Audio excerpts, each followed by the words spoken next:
ये जान लेना जरूरी है कि हमारा शरीर वास्तव में हमारे विचारों का परिणाम है। चिकित्सा विज्ञान में आज हम ये जान रहे हैं कि किस हद तक हमारे विचार और एहसास हमारे शरीर के बाहरी स्वरूप, उसकी बनावट और उसकी अंदरूनी क्रिया को निर्धारित करते हैं।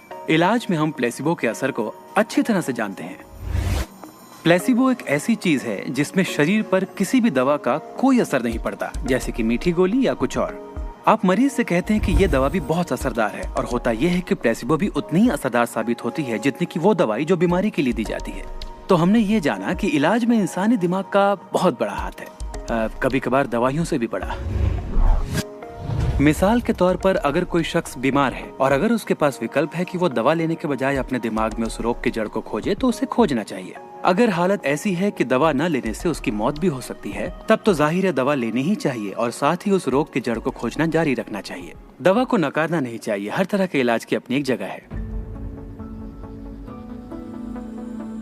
ये सृष्टि सुख, समृद्धि, स्वास्थ्य और अच्छे एहसास की बेहतरीन रचना है।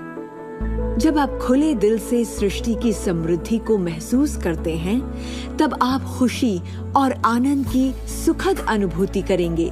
उन सभी चीजों का आनंद उठाएंगे जो सृष्टि ने आपके लिए बनाई हैं। दौलत, अच्छी सेहत, अच्छा स्वभाव। पर जब आप बुरे विचारों से घिर जाते हैं, तब आपको तकलीफ का एहसास होता है, दर्द होता है, पीड़ा होती है। आप महसूस करेंगे एक एक दिन कितना तकलीफदेह होता है। लाइलाज बीमारी यानी कि टर्मिनल डिजीज पर गौर फरमाएं। डिस इसका मतलब हुआ एक ऐसा शरीर जो तकलीफ में है। हमारे पास चारों ओर हजारों बीमारियां और उनके लक्षण हैं। ये सिर्फ एक कमजोर कड़ी है। ये सारे के सारे एक ही बात के नतीजे हैं, वो है तनाव। जब आप किसी जंजीर पे तनाव डालते हैं, किसी प्रणाली पे तनाव डालते हैं, तो वो कड़ी टूट जाती है।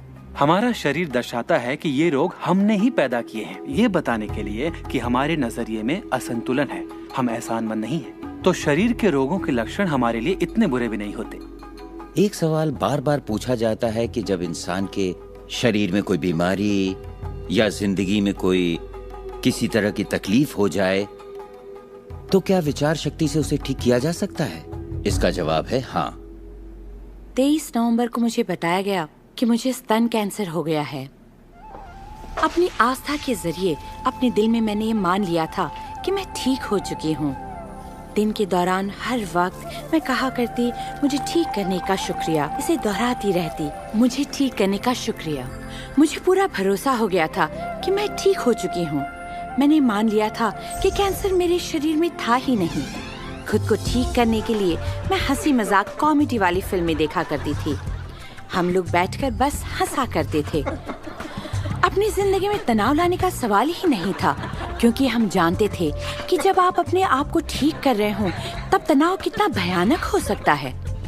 नवंबर 23 को मुझे पता चला था कि मुझे कैंसर है, और उसे ठीक होने में मुझे सिर्फ 2.5 से 3 महीने ही लगे, और वो भी बगैर रेडिएशन और कीमोथेरेपी के। हमारे शरीर में एक बुनियादी गुण है जिससे शरीर अपना इलाज खुद करता है। आपको घाव हुआ है, वो अपने आप ठीक हो जाएगा। आपको बैक्टीरिया से इन्फेक्शन हुआ है, तो इम्यून सिस्टम उस बैक्टीरिया को खत्म करके उसे ठीक कर देगी। हमारी इम्यून सिस्टम इसी काम के लिए बनी है। डिसीज यानी बीमारी किसी ऐसे शरीर में नहीं रह सकती जो तन मन से स्वस्थ है।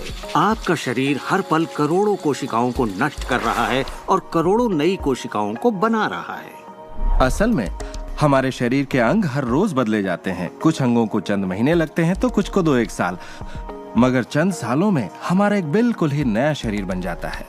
अगर आपको कोई बीमारी है, आप उसी पर सोच रहे हैं और लोगों से बात कर रहे हैं, तो आप ज्यादा बीमार कोशिकाओं को पैदा करेंगे। अपने आप को बिल्कुल स्वस्थ शरीर में देखें। अपनी बीमारी को डॉक्टर के हवाले कर दें।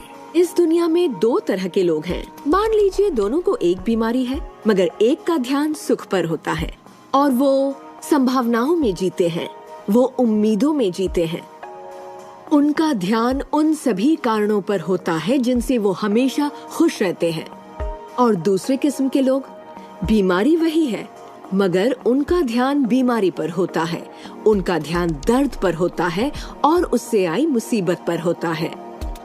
जब किसी व्यक्ति का पूरा ध्यान उसकी बीमारी पर होता है तो वो उसे स्थायी बना देते हैं। बीमारी तब तक ठीक नहीं होगी जब तक उसका ध्यान ठीक होने पर नहीं जाता, क्योंकि यही आकर्षण का सिद्धांत है।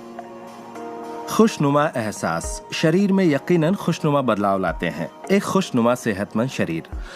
बुरे एहसास और तनाव हमारे शरीर को खोखला करते हैं और दिमाग पर बुरा असर डालते हैं, क्योंकि हमारे विचार और एहसास लगातार हमारे शरीर पर काम करते हैं, उसे संगठित करते हैं और उसके अंगों को बनाते रहते हैं। शरीर से शारीरिक तनाव को निकाल दें तो शरीर वही करेगा जो उसका बुनियादी काम है, अपने आप को ठीक करना। मैंने गुर्दों को फिर से सुधरते देखा है, यहाँ तक कि कैंसर भी ठीक हुए हैं। आंखों की रोशनी तक वापस आते देखी है मैंने। मैं मानता हूँ लाइलाज का इलाज हमारे मन में है। अपनी जिंदगी आप बदल सकते हैं, खुद को ठीक कर सकते हैं।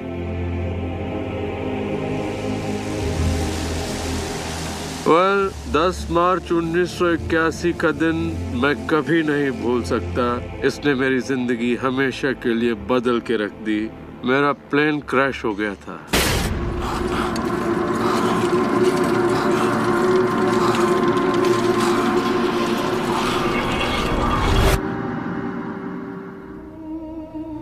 मुझे लकवे की हालत में अस्पताल लाया गया। मेरी रीढ़ की हड्डी कुचल गई थी। मेरे पहले और दूसरे सर्वाइकल वर्टिब्रे टूट चुके थे। मेरी निगलने की शक्ति नष्ट हो गई थी। मैं न खा सकता था न पी सकता था। मेरे फेफड़े नष्ट हो गए थे तो मैं सांस नहीं ले पाता था। मैं सिर्फ पलकें झपका सकता था। डॉक्टरों ने कह दिया था कि मैं जिंदगी भर बेजान सा रहूंगा, बस पलकें ही झपका सकूंगा। ये उनकी सोच थी, इससे मुझे कोई फर्क नहीं पड़ा। असल बात थी कि मैं क्या सोचता था।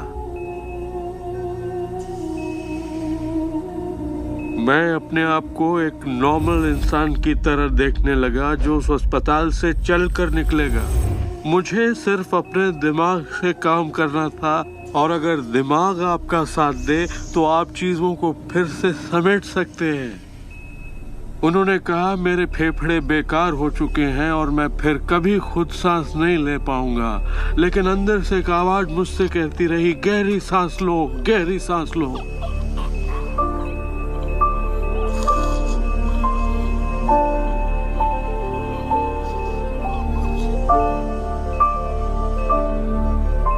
आखिरकार मैं खुद सांस लेने के काबिल हो गया। वो समझ नहीं पाए कि ये कैसे हुआ। मैंने अपने दिमाग में किसी ऐसी बात को नहीं आने दिया जो मेरे लक्ष्य और मेरे संकल्प को मुझसे अलग करती।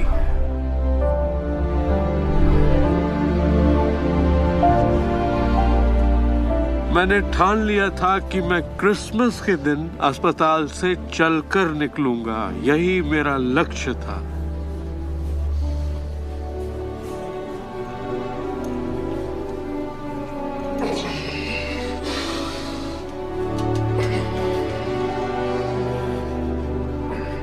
आठ महीने बाद मैं खुद अपने 2 पैरों पर चलकर अस्पताल से बाहर निकला।